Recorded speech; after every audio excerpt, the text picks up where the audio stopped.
എന്ന് പറഞ്ഞിരുന്നു.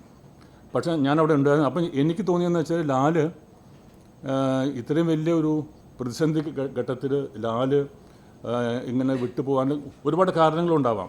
പക്ഷേ അടുത്ത ഇലക്ഷനിൽ ഈ അഡ്ഹോക്ക് കമ്മിറ്റി മാറ്റി നിർത്തിക്കൊണ്ട് അടുത്ത ആവശ്യമുള്ള ആ കമ്മിറ്റിയുടെ ഇലക്ഷൻ പ്രോസസ്സ് നടക്കുമ്പോൾ എൻ്റെ ഒരു പ്രതീക്ഷയായിരുന്നു മോഹൻലാൽ ഇതിനകത്ത് വരും, ഈ പ്രസിഡന്റ് സ്ഥാനത്തേക്ക് അദ്ദേഹം തിരിച്ചു വരും. എന്നുവെച്ചാൽ മോഹൻലാലിന് വൈകാരികമായിട്ട് ഒരുപാട് ബന്ധമുള്ളതാണ് ഈ അമ്മ. അതുകൊണ്ട് അമ്മയെ അനാഥമാക്കിയിട്ട് പോകില്ല എന്നുള്ളൊരു വിശ്വാസം എനിക്കുണ്ടായിരുന്നു, ഒരു പ്രതീക്ഷ ഉണ്ടായിരുന്നു.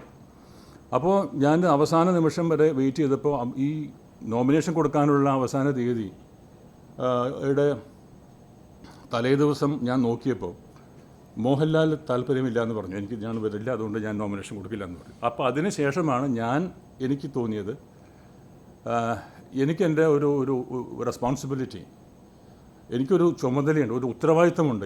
നമ്മളൊക്കെ തുടങ്ങിയത് ഒരു സംഘടന ഇങ്ങനെ അനാഥമായിട്ട് അന്യം നിന്ന് പോകാൻ പാടില്ല. അപ്പോൾ എനിക്ക് തോന്നി അങ്ങനെയാണ് ഞാൻ മത്സരിക്കാൻ തീരുമാനിച്ചത്. ഞാൻ അടുത്ത ദിവസം ഏറ്റവും ലാസ്റ്റ് ദിവസമാണ് ഞാൻ ഷൂട്ടിങ്ങിലായിരുന്നു. അവിടെ നിന്നൊരു കാറിൽ എൻ്റെ ഈ നോമിനേഷൻ പേപ്പർ ഒത്തിച്ച് ഈ 4 മണിക്കാണ് എൻ്റെ ക്ലോസിങ് ടൈം. അതിന് 1 മണിക്കൂർ മുമ്പാണ് ഈ ബോക്സിൽ എൻ്റെ നോമിനേഷൻ വീഴുന്നത്. അതുകൊണ്ടാണ് അല്പം താമസിച്ചത്. കാരണം എനിക്ക് താല്പര്യമില്ലായിരുന്നു. കാരണം മോഹൻലാലൊക്കെ ഉണ്ട്, മോഹൻലാൽ, മമ്മൂട്ടിയും, സുരേഷ് ഗോപി, പൃഥ്വിരാജ്, ദിലീപ് എല്ലാവരും ഉള്ളതുകൊണ്ട് അവരിലുള്ള വിശ്വാസമാണിത്. അപ്പോൾ അങ്ങനെ വന്നപ്പോൾ എനിക്ക് തോന്നി ഇത് അങ്ങനെ വിട്ടിട്ട് പോകാൻ പാടില്ല എന്നുള്ള എൻ്റെ ഒരു ധാർമ്മികമായ ഉത്തരവാദിത്വം എനിക്കുണ്ടായിരുന്നു. അങ്ങനെയാണ് ഞാനിതിനകത്ത് വന്നത്.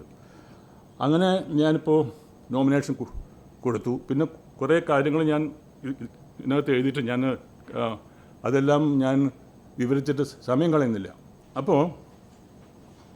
അപ്പോഴാണ് ഇപ്പോൾ കഴിഞ്ഞ ഒരു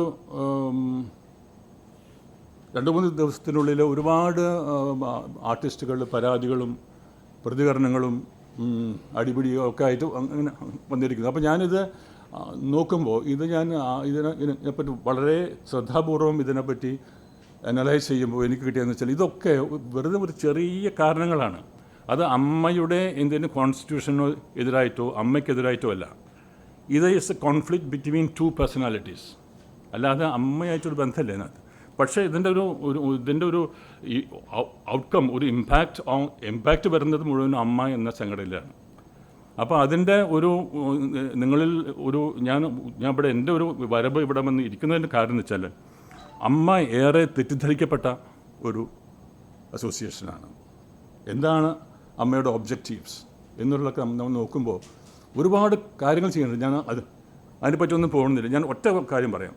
കാരണം എല്ലാ മാസവും 1-ാം തീയതി ഏതാണ്ട് 127ഓളം അംഗങ്ങൾ, കഷ്ടത അനുഭവിക്കുന്ന അംഗങ്ങൾ അവരുടെ ഗേറ്റിൽ ഇങ്ങനെ നോക്കിയിരിക്കും ഈ 5000 റുപ്യ കിട്ടാൻ വേണ്ടിയിട്ട്.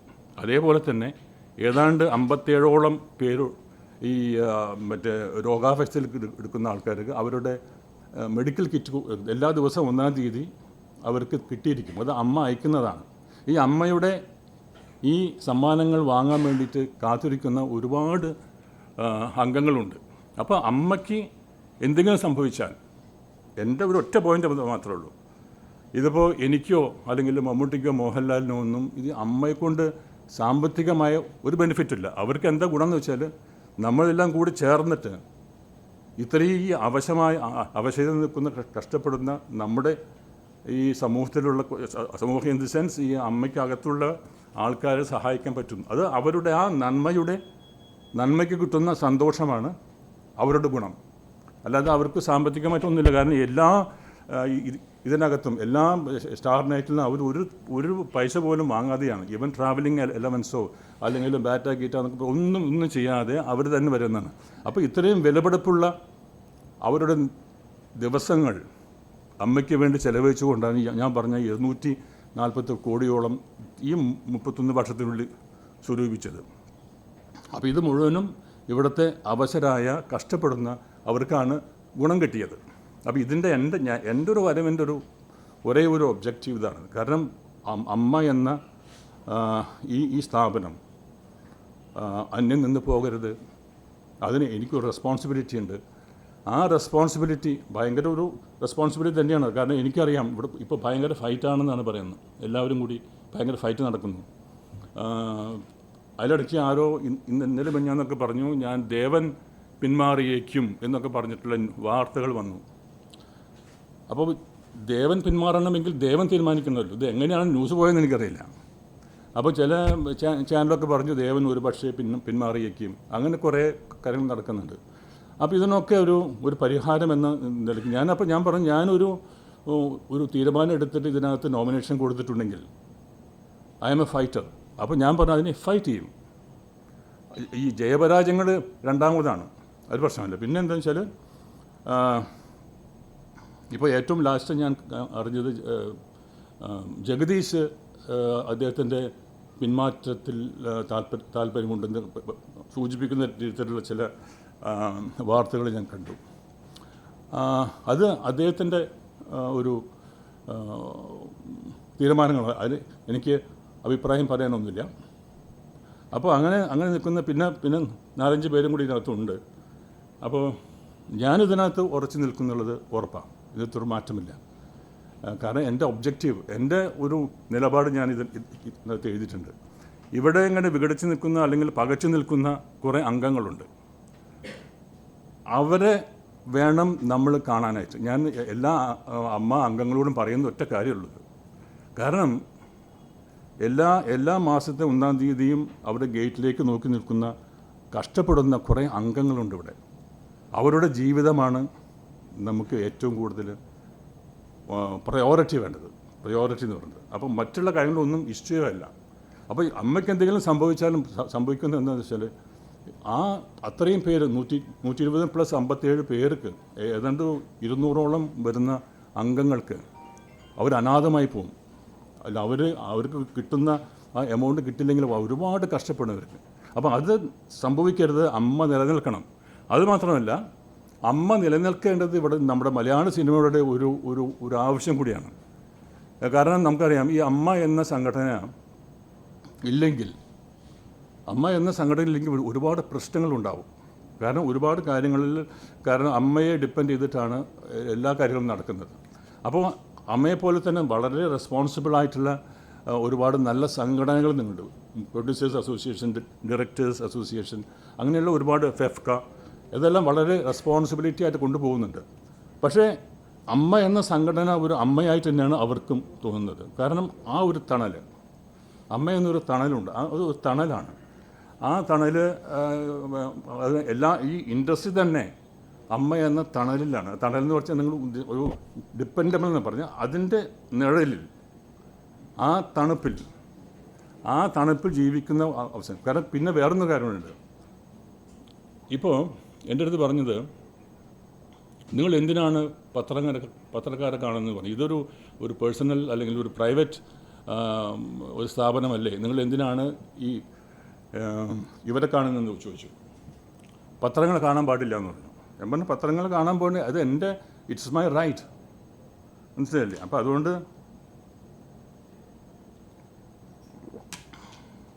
ആ പത്രങ്ങൾ കാണാൻ പാടില്ല എന്ന് പറയുന്നത് വെച്ചാൽ എന്തൊക്കെ ചില കാരണങ്ങൾ അവർ പറയുന്നു. അപ്പോൾ എൻ്റെ ഒരു നിലപാടെന്താണെന്ന് വെച്ചാൽ ഏതൊരു കലാകാരനും, അത് കലാകാരനായാലും കലാകാരിയായാലും, ഈ പ്രേക്ഷകരുടെ കൈത്തട്ടലിൽ മാത്രമാണ് അവരുടെ ജീവിതം. അല്ലാതെ അവർക്ക് ജീവിതമില്ല.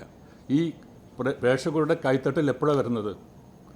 കാരണം അവരിലേക്ക് ഞങ്ങൾ എത്തിക്കുന്നത് നിങ്ങളാണ്, മാധ്യമപ്രവർത്തകരാണ്. അപ്പോൾ ആ ഒരു ലിങ്ക് ഉണ്ട്. അതായത് നിങ്ങളും നമ്മളൊക്കെ ഒരേ ഇതിൽ പോകുന്നവരാണ്. കാരണം എന്ന് വെച്ചാൽ ഇതിനകത്ത് വലിയൊരു കാര്യമുണ്ട്. അത് നിങ്ങളിലൂടെയാണ് ഞങ്ങളുടെ വേദനകൾ, ഞങ്ങളുടെ സന്തോഷങ്ങൾ, ഞങ്ങളുടെ പ്രശ്നങ്ങളൊക്കെ ജനങ്ങൾ അറിയുന്നത്. കാരണം ജനങ്ങൾ അറിയേണ്ടിയിരിക്കുന്നു. എൻ്റെ അടുത്ത് പല ആൾക്കാരും ചോദിച്ചു, ജനങ്ങൾക്ക് എന്ത് കാര്യം, അല്ലെങ്കിൽ പ്രേക്ഷകർക്ക് എന്ത് കാര്യം അമ്മയിൽ നിന്ന് ചില ആൾക്കാരും കൂടി പറയുന്നുണ്ട്. ഞാൻ പറഞ്ഞു അതല്ല, ഇന്നിവിടെ ഇരിക്കുന്നതിൻ്റെ കാരണം പ്രേക്ഷകരാണ്. ആ പ്രേക്ഷകരിലേക്ക് നമ്മുടെ വാർത്തകൾ എത്തിക്കുന്നത് മാധ്യമമാണ്. അപ്പോൾ അവരെ റെസ്പെക്റ്റ് ചെയ്യണം. അവരുടെ അടുത്ത് നമ്മുടെ വേദനകൾ പോയി പറയണം, നമ്മുടെ പ്രശ്നങ്ങളെപ്പറ്റി പറയണം. ഇതാണ് ഞാനിവിടെ വന്നിരിക്കാനുള്ളൊരു കാരണം. ഇതാണ്. അപ്പോൾ അതുകൊണ്ട് ഈ വരുന്ന ഓഗസ്റ്റ് 15 തീയതി നടക്കാൻ പോകുന്ന ഈ തിരഞ്ഞെടുപ്പിൽ ഞാൻ ശക്തമായി തന്നെ ഉണ്ടാവും. ഞാൻ ഏതാണ്ട് ഒരു 80% ഇതിലത്തെ അംഗങ്ങളുമായിട്ട് ഞാൻ ഫോണിൽ ബന്ധപ്പെട്ടിട്ടുണ്ട്. എനിക്ക് കിട്ടിയ റിപ്പോർട്ട് അനുസരിച്ച് അവരെല്ലാവർക്കും താല്പര്യമുണ്ട്. കാരണം ഓരോരുത്തർ പറഞ്ഞത് എന്താണെന്ന് വെച്ചാൽ ഒരു മൈനസ് പോയിൻ്റ് ഇല്ലാത്ത ഒരേ ഒരു നടൻ നിങ്ങളാണ്, നിങ്ങൾക്ക് ക്യാപ്പബിളാണ് എന്ന് പറയുന്നു. അത് മാത്രമല്ല, നിങ്ങൾക്ക് ക്യാപ്പബിലിറ്റി ഉണ്ട് എന്ന് പറയാൻ കാരണം എന്ന് വെച്ചാൽ ഈ അമ്മയുടെ പല മീറ്റിങ്ങുകളും ഉണ്ടാകുമ്പോൾ സാധാരണ ഞാനും ഒരു 2 ടേമിൽ ഇതിൻ്റെ എക്സിക്യൂട്ടീവ് മെമ്പറായിട്ട് ഇരുന്നിട്ടുണ്ടായിരുന്നു. ആ സമയത്ത് വളരെ ശക്തമായിട്ട് ഇതിൻ്റെ അഭിപ്രായ വ്യത്യാസത്തോടു കൂടി തന്നെ പറഞ്ഞിട്ടുണ്ട്. അപ്പോൾ ഒരുപാട് സംവിധായകന്മാർ എന്നെ വിളിച്ചു. ഈ സംവിധായകന്മാരൊക്കെ പറഞ്ഞ കാര്യം എന്ന് വെച്ചാൽ, നിങ്ങൾക്കുള്ള ഒരു ഗുണമെന്ന് വെച്ചാൽ, അതായത് മമ്മൂട്ടി എന്ന് വിളിക്കുന്ന ഒരേ ഒരു നടൻ നിങ്ങളാണ്. അപ്പോൾ ഒരു മീറ്റിങ്ങിൽ ഒരു അമ്മയുടെ ഒരു മീറ്റിങ്ങിൽ എന്തോ ഒരു പ്രശ്നത്തിൻ്റെ പേരിൽ മമ്മൂട്ടിയുടെ അഭിപ്രായം യോജിക്കാത്തതുകൊണ്ട് ഞാൻ പറഞ്ഞു, മമ്മൂട്ടി നിങ്ങൾ പറയുന്നത് ശരിയല്ല, നിങ്ങൾ തിരുത്തണം എന്ന് പറഞ്ഞത് നിങ്ങളാണെന്ന് വലിയൊരു സംവിധായകനോട് പറഞ്ഞു. അപ്പോൾ അതുകൊണ്ട് ഇതിനകത്ത് നമ്മളൊരു അസോസിയേഷൻ്റെ നേതൃത്വം ഏറ്റെടുക്കുമ്പോൾ ഉണ്ടാകുന്ന ഒരുപാട് പ്രശ്നങ്ങളുണ്ടാവാം.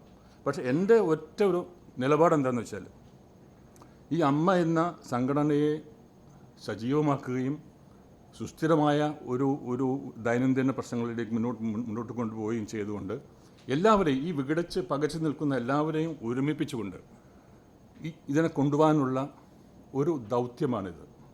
വലിയ ദൗത്യമാണ്. വെരി ഡിഫിക്കൽട്ടാണ്. പലരും എപ്പോഴും അറിയും, ഈ കലാകാരന്മാർ വളരെ സെൻസിറ്റീവാണ്, വെരി സെൻസിറ്റീവാണ്. അവരെ കൺട്രോൾ ചെയ്ത് കൊണ്ടുപോകണമെങ്കിൽ വലിയ ബുദ്ധിമുട്ടാണ്. നമ്മുടെ ആനേനൊക്കെ നമുക്ക് കൺട്രോൾ ചെയ്യാം, പക്ഷേ ഈ കലാകാരന്മാരെ കൺട്രോൾ ചെയ്യാൻ പറ്റില്ല. അവർ ഹൈലി സെൻസിറ്റീവാണ്. പെട്ടെന്ന് അവർ പ്രൊവോക്റ്റ് ആവും, അങ്ങനെയുണ്ട്. അപ്പോൾ അങ്ങനെയുള്ള ഈ കലാകാരന്മാരുടെ സംഘടനയിൽ എൻ്റെ ഒരു ധൈര്യം, എനിക്കത് സാധിക്കുമെന്നുള്ളത്. ഈ പൊട്ടലും പ്രശ്നങ്ങളൊക്കെ ഇല്ലാതെ ഒരു മനോഹരമായ പണ്ടത്തെ ഇത് ആരംഭിക്കുമ്പോഴുള്ള വലിയ രഥങ്ങളായ ആൾക്കാർ ഇരുന്നിട്ടുള്ള ഒരു അസോസിയേഷനാണിത്. അവർ ഇരുന്ന സമയത്തുണ്ടായ അതേ രീതിയിലുള്ള ഒരു അമ്മയെ മറുപടിയും പുനർനിർമ്മാണം ചെയ്യാനുള്ള ഒരു ദൗത്യമാണ് എൻ്റേത്. ആ ദൗത്യത്തിൽ ഞാൻ ഇവിടെ നിങ്ങളോട് വന്ന് കാരണം ഇതിപ്പോൾ അറിയില്ല ഈ എന്താണ് ഒരു പ്രോട്ടോക്കോളോ എന്തൊക്കെ പറഞ്ഞു, അത് കോഡ് ഓഫ് കണ്ടക്റ്റ്, നിങ്ങൾ വാർത്താ സമ്മേളനം നടത്താൻ പാടില്ല എന്ന് ഇന്നലെ ആരും എൻ്റെ അടുത്ത് വിളിച്ച് പറഞ്ഞു. ഞാൻ പറഞ്ഞു, ഞാൻ നടത്തും, അതെൻ്റെ ഫണ്ടമെൻ്റൽ റൈറ്റാണ്. കാരണം ഞാൻ ഒരു മത്സരത്തിൽ പങ്കെടുക്കുന്നുണ്ടെങ്കിൽ, ഈവൻ ജനറൽ ഇലക്ഷനിൽ വരെ നമുക്കറിഞ്ഞൂടെ, 2 ദിവസത്തിന് മുമ്പ് വരെ നമുക്ക് എന്ത് വേണം ചെയ്യാമല്ലോ, ക്യാമ്പയിൻ ചെയ്യാമായിരുന്നു. ഞാൻ 2 ജനറൽ ഇലക്ഷനിൽ നിന്നിട്ടുള്ള ആളോട് പറയുന്നത്, 2 ദിവസം മുമ്പ് വരെ നമുക്ക് എന്ത് വേണമെങ്കിൽ പത്രക്കാരെ കാണാം. കാരണം പത്രക്കാരെ കാണാണ്ട് നമ്മൾ എങ്ങനെ നമ്മളുടെ ആശയങ്ങൾ ജനങ്ങളിലേക്ക് എത്തിക്കും? ഇറ്റ്സ് ഡിഫിക്കൽട്ട്, വേറെ വഴിയില്ല നമുക്ക്. അപ്പോൾ അതുകൊണ്ട് ആ ഒരു വഴി തേടിയിട്ടാണ് ഞാൻ അടുത്ത് വന്നിട്ടുള്ളത്. കാരണം എൻ്റെ ആശയങ്ങൾ, ഞാൻ എന്തിനു വേണ്ടി നിലകൊള്ളുന്നു, എൻ്റെ നിലപാട് ഇതാണ്. അങ്ങനെ വിഘടിച്ച് നിൽക്കുന്നവരെല്ലാം ഒരുമിപ്പിച്ച് കൊണ്ടുപോയി പണ്ടത്തെ ഒരു വളരെ മനോഹരമായ ഒരു അമ്മ ഉണ്ടാക്കണം എന്നുള്ളതാണ് എൻ്റെ ദൗത്യം. അതിന് നിങ്ങളുടെ പിന്തുണയും നിർദ്ദേശങ്ങളും എനിക്ക് വേണം. നമസ്തേ.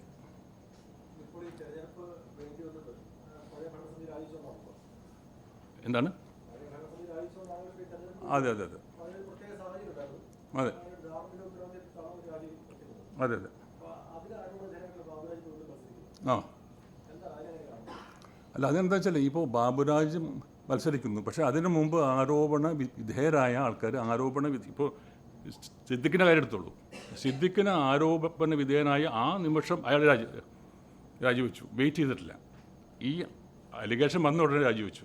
അതേപോലെ തന്നെ ഇതിന് കുറച്ച് സമയമെടുത്തെങ്കിലും ഇടവേള ബാബു, വിജയ് ബാബു എല്ലാവരും അങ്ങനെ രാജിവെച്ച് പോയി. ഈ ബാബുരാജ് മാത്രമാണ് ഇങ്ങനെ വളരെ എഡമൻ്റായിട്ട് നിൽക്കുന്നത്. പക്ഷേ അതിന് നമുക്ക് അങ്ങനെ ഒന്നും ചെയ്യാൻ നിവൃത്തിയില്ല. കാരണം അതിനൊരു പ്രോസസ്സുണ്ട്. ഒരു അംഗത്തിനെ നമ്മൾ പുറത്താക്കണമെങ്കിൽ വേറെ സം പ്രോസസ്സ്. പക്ഷേ അതിന് ഏറ്റവും വലിയൊരു കോടതി ആരാണ്? ഒരു അസോസിയേഷൻ്റെയോ അല്ലെങ്കിൽ എന്തിൻ്റെയും ഒരു വലിയൊരു കോടതിയാണ് AGM, annual general body meeting. അത് വലിയൊരു ബോഡിയാണ്. അതിലെടുക്കുന്ന തീരുമാനമാണ് ഫൈനൽ. ഒരു കോടതിക്കും അത് ഇല്ലയെന്ന് പറയാൻ പറ്റില്ല. അപ്പം ഞാൻ പറയുന്നത് വെച്ചാൽ അങ്ങനെയുള്ള ആരോപണ വിധേയരായ ആൾക്കാർ ഇവിടെ മത്സരിക്കുന്നുണ്ടെങ്കിൽ അമ്മയുടെ അംഗങ്ങൾക്ക് വോട്ട് ചെയ്ത് തോൽപ്പിക്കാൻ പറയാം. മനസ്സിലായില്ലേ? അതാണ് ഇതിൻ്റെ ഏറ്റവും വലിയ പ്രാധാന്യം എന്ന് പറയുന്നത്. ഈ 15-ാം തീയതി നടക്കാൻ പോകുന്ന ഈ മത്സരം എന്ന് പറയുന്നത് വേണ്ടാത്തവരെ പുറത്താക്കാനുള്ള ഒരു പ്രോസസ്സ് നടക്കുകയാണിത്. അവർക്ക് ഈ AGM-ന്, ആനുവൽ ജനറൽ ബോഡിയും, ആ ഒരു ബോഡിക്ക് 6 വേണമെങ്കിലും പുറത്താക്കാൻ സാധിക്കും, ഭൂരിപക്ഷം ഉണ്ടെങ്കിൽ. അപ്പോൾ ഞാൻ പറയുന്നത് വെച്ചാൽ അംഗങ്ങൾ തീരുമാനിക്കട്ടെ. ഇനി ഒരു 15 ദിവസം കൂടിയുള്ളൂ. അപ്പോൾ ആരൊക്കെ ഇവിടെ ഉണ്ടാവും ഇല്ലയെന്നിരിക്കും. നമുക്ക് ഈ 15-ാം തീയതി നമുക്കറിയാം. ഈ ആരോപണ വിധേയരായ ആൾക്കാർ ഇപ്പോഴും മത്സരിക്കാൻ തയ്യാറാണെങ്കിൽ അവരെ തോൽപ്പിക്കാനുള്ള ഒരു ഒരു ഒരു ഒരു റൈറ്റ്, ഒരു അവകാശം, റൈറ്റ് ഇവർക്കുണ്ട്. AGM-ന്. I am waiting for that.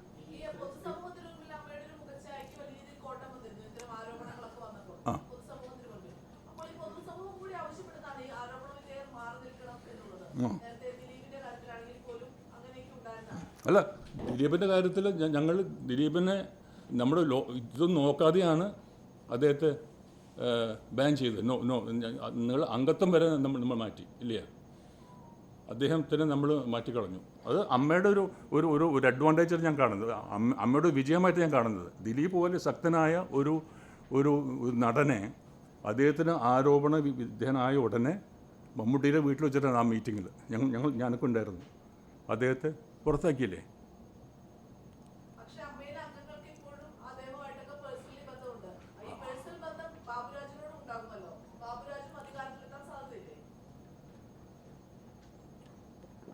Personal ബന്ധം കൊണ്ട് അധികാരം കിട്ടില്ല. നോ. ഇതിന് അധികാരം കിട്ടണമെങ്കിൽ എലക്ട് ചെയ്ത ആൾക്കാർക്ക് മാത്രമേ അധികാരമുള്ളൂ. അതാണ് പേഴ്സണലായിട്ട്. ഇപ്പോൾ ഞാൻ പറഞ്ഞു, ഇപ്പോൾ ബാബുരാജ് എൻ്റെ ഫ്രണ്ടാണ്, ആരോപണ വിധേയരായ ആൾക്കാർ എൻ്റെ ഫ്രണ്ടാണ്, അത് വേറെ വിഷയം. പക്ഷേ അവർക്ക് അവരുടെ കാര്യങ്ങളിൽ നമുക്ക് ഒരു ഒഫീഷ്യലായിട്ടുള്ള ആധികാരികമായ ഒരു കാര്യങ്ങൾ വരുമ്പോൾ നമ്മൾ സ്ട്രിക്റ്റായിട്ട് അമ്മയുടെ ബൈലോസ് നോക്കും.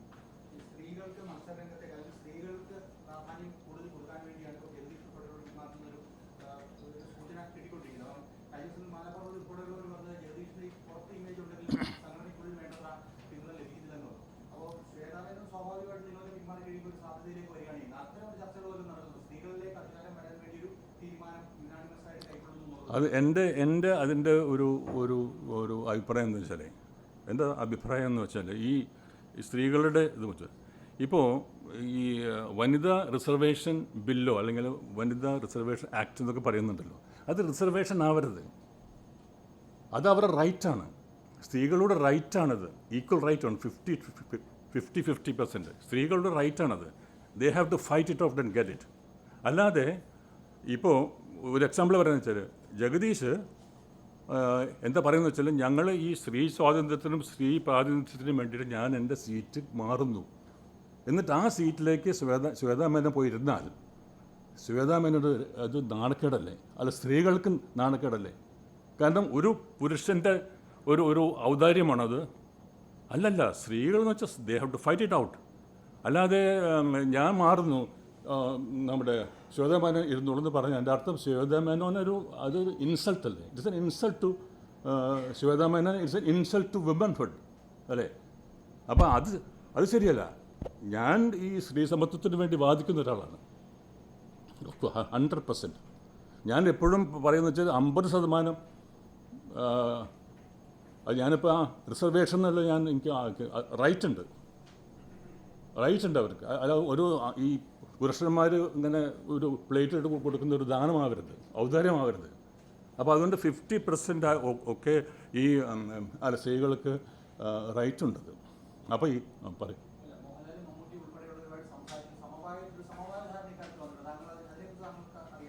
സമവായത്തിന് എൻ്റെ അടുത്ത് ആരും വന്നിട്ടില്ല. എൻ്റെ അടുത്ത് ആരും വരില്ല. കാരണം എൻ്റെ സ്വഭാവം അറിയാം. എൻ്റെ അടുത്ത് ഇതേപോലെ ഒരാളും പറഞ്ഞിട്ട് നിങ്ങൾ ഇത് നടത്തണോ. ഞാനിതിനകത്ത് പിന്നെ വരുന്ന കാര്യത്തിലും ആരുടെയും സമ്മർദ്ദമില്ല എനിക്ക്. ഈ പേപ്പറിലൊക്കെ അങ്ങനെ കാണുന്നുണ്ട്. പക്ഷേ എന്നെ സംബന്ധിച്ചിടത്തോളം ഇതൊരു എൻ്റെ ഒരു പേഴ്സണൽ ഡിസിഷനാണ്. അത്രേ ഉള്ളൂ, വേറെ ഒന്നും ഇതില്ല. ഞാൻ ഒറ്റയ്ക്കാണ്. കാരണം ഞാൻ ഇപ്പോൾ കണ്ടു ഞാൻ ഒറ്റയ്ക്കാണ്. കാരണം എൻ്റെ കൂടെ ഇങ്ങോട്ട് വരാമെന്ന് എനിക്ക് വാക്ക് തന്ന് ഇന്ന് രാവിലെ നമുക്ക് കാണാമെന്ന് പറഞ്ഞ 5-6 പേരുണ്ട്. 5-6 പേര് ഇന്ന് രാവിലെ ഉണ്ട് വിളിച്ചു പറഞ്ഞു, ചേട്ടാ ഞങ്ങൾ വരുന്നില്ല, ആകെ പ്രശ്നമാകുമെന്ന് പറഞ്ഞു. അപ്പോൾ ആ പ്രശ്നം ഇന്ന് പറഞ്ഞിട്ട് കൂടി ഞാൻ നിങ്ങളുടെ അടുത്ത് വരാൻ കാരണം വെച്ചാൽ ഞാൻ തീരുമാനിക്കുന്നത് വളരെ ആലോചിച്ചിട്ടുള്ള കാര്യങ്ങൾ ഞാൻ തീരുമാനിക്കാറുള്ളൂ. അത് തീരുമാനിച്ചു കഴിഞ്ഞാൽ ഞാൻ അവിടെ നിന്ന് മാറുന്നൊരു പ്രശ്നം ഉദിക്കുന്നില്ല.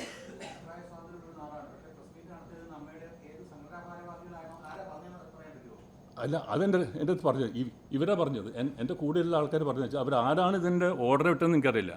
അപ്പോൾ ഞാൻ പറഞ്ഞു അത് അവർക്കുള്ള അവകാശമില്ല, അവർക്ക് എങ്ങനെ പറയാൻ പറ്റും? It's my personal right. I got a right to meet press അല്ലേ? അപ്പോൾ അവർ പറഞ്ഞു അത് വന്നു കഴിഞ്ഞാൽ നിങ്ങളെ പിന്നെ ഒരു ഭീഷണി കൂടെ ഉണ്ട് എനിക്ക്. ഭീഷണി പറഞ്ഞതെന്ന് വെച്ചാൽ അങ്ങനെ ചെയ്താൽ നിങ്ങളുടെ നോമിനേഷൻ ലാപ്സായിട്ട് പോകണമെന്ന് പറഞ്ഞു.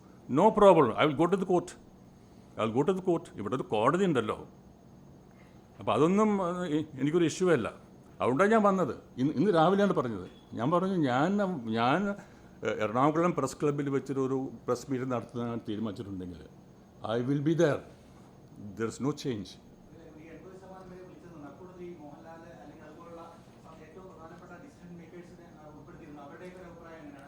ഞാൻ എല്ലാവരും വിളിച്ചിട്ടുണ്ട്. അവർ പറഞ്ഞത് നല്ലതാണ്. അത് അവർ പറഞ്ഞെങ്ങനെയാണ്, നീ നിന്നത് നന്നായി, അതായത് നീ നിന്നത് നന്നായി എന്നാണ് മമ്മൂട്ടിക്ക് പറഞ്ഞത്. സുരേഷ് ഗോപി എല്ലാവരും അങ്ങനെ പറഞ്ഞത്. അവർ ദേവന് വോട്ട് ചെയ്യാനായിട്ട് ആരുടെ പറയില്ല. ഇപ്പോൾ ഞാൻ ഒന്ന് കേട്ടു, ഈ ജഗദീശ് പറഞ്ഞു ഞാൻ മോഹൻലാലും മമ്മൂട്ടിയും അല്ലെങ്കിൽ സുരേഷ് ഗോപിയും കൂടി ചേർന്നിട്ടാണ് എന്നെ ചേർത്തത്. ഒരിക്കലുമല്ല. They will not do it. കാരണം ഐ നോ ദം.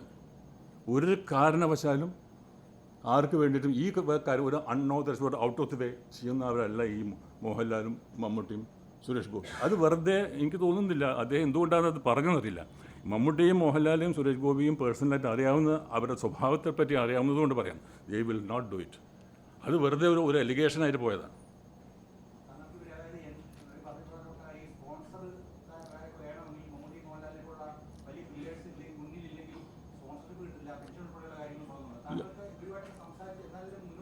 അല്ല, അവരൊക്കെ ആ കാര്യങ്ങളിൽ എൻ്റെ ഒപ്പുണ്ടാവും.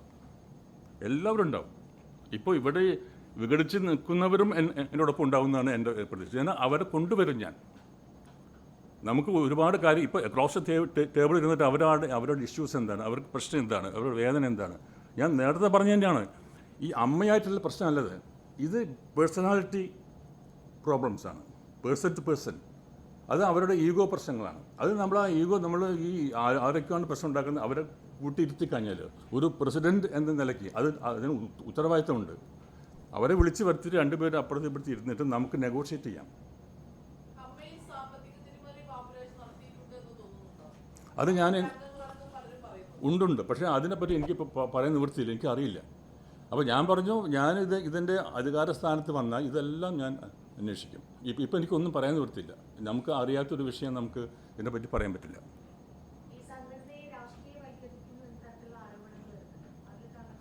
ഒരിക്കലുമില്ല. കാരണം ഇത് അന്ന് മുതൽ ഡേ 1 മുതൽ ഇവിടെ എല്ലാ പാർട്ടികളിലും ആൾക്കാരുണ്ട്.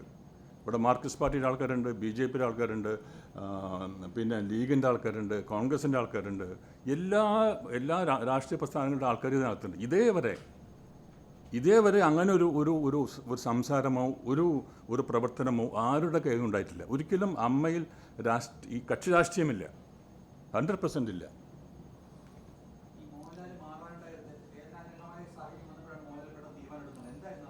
അത് സാഹചര്യം എന്ന് പറഞ്ഞാൽ ഈ ഹേമ കമ്മീഷൻ വന്നല്ലോ. അപ്പോൾ ഹേമ കമ്മീഷൻ വന്നതോടുകൂടി അപ്പോൾ ലാല് ഇതിനെപ്പറ്റി അപ്പോൾ അങ്ങനെയാണല്ലോ ലാല് ഇതിനകത്ത് ഇടപെട്ടത്. അപ്പോൾ ലാലിൻ്റെ ഒരു പ്രസ് കോൺഫറൻസിൽ നിങ്ങൾക്ക് ചിലപ്പോൾ അറിയാതിരിക്കാം. അപ്പോൾ ലാല് നേരിടേണ്ടി വന്ന കുറേ ക്വസ്റ്റ്യൻസ് ഉണ്ട്. അപ്പോൾ ലാല് പറയുന്നത് വെച്ചാൽ ഞങ്ങൾ ഇത്രയൊക്കെ നമ്മൾ ചെയ്ത് എന്തുകൊണ്ടാണ് നിങ്ങൾ ഇതേപോലെയുള്ള ക്വസ്റ്റ്യൻസ് നമുക്ക് വരുന്നത്? അത് അമ്മയാണ് പറയുന്നത്. അമ്മ എങ്കിൽ ലാലിനെതിരായാണ് ഈ വിരൽ ചൂണ്ടുന്നത്. സൂചി ലാലിന് മോഹൻലാലിന് എതിരായിട്ടാണ് എല്ലാവരും പറയുന്നത്. അത് ശരിയല്ലല്ലോ, ശരിയല്ലായിരുന്നു. അപ്പോൾ അത് ഇവിടെ ആരോപണ വിധേയരായ ആർക്കും കുഴപ്പമില്ല. പക്ഷെ മോഹൻലാൽ എന്ന ആ മഹാനടനെ വന്നിട്ട് എല്ലാ പത്രങ്ങളും ചോദ്യം ചെയ്യാൻ തുടങ്ങി. അതിൽ അദ്ദേഹം വളരെയധികം, കാരണം എനിക്കറിയാം, അത് എൻ്റെ അടുത്ത് പറഞ്ഞു, ഞാൻ ഇത്രയും നമ്മൾ ചെയ്തിട്ട് നമ്മൾ ഇങ്ങനെ ആയല്ലോ, കാരണം എനിക്കിന് ആ സ്ഥാനം വേണ്ട. ആ സ്ഥാനത്ത് ഇരുന്നു കൊണ്ടാണല്ലോ ഇവർ വന്ന് എന്നോട് ചോദിക്കുന്നത്. എനിക്ക് സ്ഥാനം വേണ്ട. കാരണം നമ്മൾ ഒരു സ്വാർത്ഥമായ താല്പര്യം ഒന്നുമില്ലാതെയാണ് നമ്മൾ എത്തി നിൽക്കുന്നത്. പക്ഷേ അത് ഇത്രയും കാലം ചുറ്റുമുട്ട അദ്ദേഹം ശരിക്കും വേദനിച്ചു. അദ്ദേഹം കണ്ണൊക്കെ നിറഞ്ഞിട്ടാണ് എന്നോട് പറഞ്ഞത്. കാരണം നമ്മൾ ഇത്രയൊക്കെ ചെയ്തിട്ട് അവസാനം ഇതെല്ലാം കൂടി ഞാൻ ചെയ്ത പോലെയാണ് എൻ്റെ അടുത്തുള്ള ചോദ്യങ്ങൾ വരുന്നത്. അതെനിക്ക് വല്ലാണ്ട് എന്നെ ഒരു പീഡനം തന്നെയാണെന്ന് അദ്ദേഹം പറഞ്ഞത്. അതുകൊണ്ട് തന്നെയാണ് മൂപ്പര് പറഞ്ഞത് ഞാനിത് നിൽക്കില്ല. കാരണം ഞാൻ എപ്പോഴും നിങ്ങളുടെ ഒപ്പം ഉണ്ടാവും. അത് മോഹൻലാലും മമ്മൂട്ടും സുരേഷ് ഗോപിയും പറഞ്ഞിട്ടുണ്ട്, നിങ്ങളോടൊപ്പം ഉണ്ടാവും. പക്ഷേ ഒരു അധികാര സ്ഥാനത്തിൽ ഇരുന്നു കൊണ്ട് ഇങ്ങനെ ഒരു റെസ്പോൺസിബിലിറ്റി, ഇതിൻ്റെ ഒരു റെസ്പോൺസിബിലിറ്റി, അക്കൗണ്ടബിലിറ്റി ഒന്നും എടുക്കാനായിട്ട് എനിക്ക് സാധ്യമല്ല. അതാണ് ആ സാഹചര്യം. അതാണ്.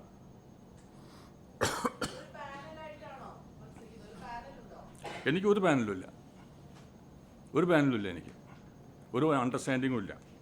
ഞാൻ വരുന്നു, നമ്മളെ അംഗങ്ങൾക്ക് താല്പര്യമുണ്ടെങ്കിൽ അവർ വോട്ട് ചെയ്യട്ടെ, അല്ലാണ്ട് ഒരു പാനൽ എടുത്തിട്ട് ഇങ്ങനെ. പാനലൊക്കെ വരുന്നത് എല്ലാ ഇലക്ഷൻ കഴിഞ്ഞിട്ട് ഇരുന്നിട്ട് നമുക്ക് സെലക്ട് ചെയ്യാം ആരൊക്കെയാണ് ഇതിന് യോഗ്യർ. അതായത് ഒരു നല്ലൊരു ഇഫക്റ്റീവായിട്ട് കൊണ്ടുപോകാൻ പറ്റിയ ഒരു പാനലിനെ നമുക്ക് ഉണ്ടാക്കാമല്ലോ. ഇപ്പോൾ തന്നെ ഒരു പാനൽ വെച്ചിട്ട് അത് പാനൽ ഉണ്ടാക്കുന്നത് എന്തിനാണ്? ജയിക്കാൻ വേണ്ടിയിട്ടാണ്. അത് കാരണം ഒരു പാനൽ ഉണ്ടാക്കിക്കഴിഞ്ഞാൽ അവർ വോട്ട് കിട്ടും, ഇവർ വോട്ട് കിട്ടും. ഞാനൊരു പാനലില്ല. അപ്പോൾ എനിക്ക് കിട്ടാവുന്ന വോട്ടുകൾ എന്നെ സ്നേഹിക്കുന്നവരാണ്, എന്നെ വിശ്വസിക്കുന്നവർ, എന്നെ ട്രസ്റ്റ് ചെയ്യുന്ന അംഗങ്ങൾ മാത്രമേ എനിക്ക് കിട്ടുള്ളൂ. അത് എനിക്ക് കിട്ടുമെന്നുള്ള ഉറപ്പുണ്ട്. That's all.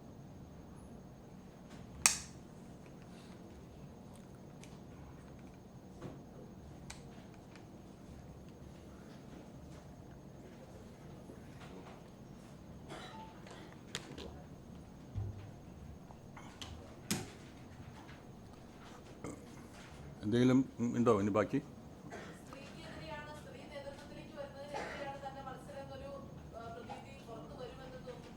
ഒരിക്കലും ഉണ്ടാവില്ല. ഇല്ലില്ല. എനിക്ക് ജനങ്ങളെ അറിയാമല്ലോ. ഞാൻ ജനങ്ങളുമായിട്ട് എപ്പോഴും അടുത്ത് പെരുമാറുന്ന ആൾക്കാരാണ്. എൻ്റെ അടുത്തൊക്കെ പറഞ്ഞതെന്ന് വെച്ചാൽ അവിടെ ഇപ്പോൾ ശ്വേതാമേനോൻ്റെ കാര്യത്തിൽ ഉണ്ടാക്കുന്ന അത് എൻ്റെ ഒരു ഫൈറ്റാണ്. Let Har fight. അപ്പോൾ അവർ ജയിക്കട്ടെ. അവർക്ക് അതിനുള്ള കഴിവുണ്ടെങ്കിൽ, അവർക്ക് അതിനുള്ള സാമർഥ്യം ഉണ്ടെങ്കിൽ, അവർക്ക് അതിനുള്ള കേപ്പബിലിറ്റീസ് ഉണ്ടെങ്കിൽ ലെറ്റ് ഹർ വിൻ. അല്ലാണ്ട് എനിക്കൊരു അതുകൊണ്ട് ഒരു പ്രശ്നം. കാരണം ഞാൻ ഇവിടുന്ന് മാറുന്ന പ്രശ്നം ഉദിക്കുന്നില്ല. അതിപ്പോൾ ഞാൻ നോമിനേഷൻ കൊടുക്കുന്നത് ഓപ്പോസിറ്റ് നിൽക്കുന്ന ആരൊക്കെയാണ് നിൽക്കുന്നത് നോക്കിയിട്ടല്ല. അതിപ്പോൾ രാഷ്ട്രീയമായാലും ശരി, ഈ നമ്മുടെ അമ്മയായാലും ശരി, ഞാൻ എൻ്റെ നോമിനേഷൻ കൊടുക്കുന്നത് there are some ideology with me. ഒരു ആശയങ്ങളുണ്ട്, അതിൻ്റെ പേരിലാണ് ഞാൻ നിൽക്കണത്. അതല്ലാതെ ഓപ്പോസിറ്റ് നിൽക്കുന്നത് ഇവരാണ്, അതുകൊണ്ട് ഞാൻ നിൽക്കാം. നോ, ആര് നിന്നാലും ഞാൻ നിൽക്കും. ഇത്രേ ഉള്ളൂ. Ultra modern kitchen devices. ഒരു കിച്ചണിൽ വേണ്ട എല്ലാ ലേറ്റസ്റ്റ് ബ്രാൻഡുകളും ഇവിടെയുണ്ട്. ലോകോത്തര ബ്രാൻഡുകൾ, original products, wide range. MyG future. പൂവ് പോലൊരു പുട്ടുണ്ടേ അജ്മിയുടെ പുട്ടും. വിളമ്പാം നല്ല വിശേഷം. അജ്മി സ്റ്റീം മെയ്ഡ് പുട്ടുപൊടി.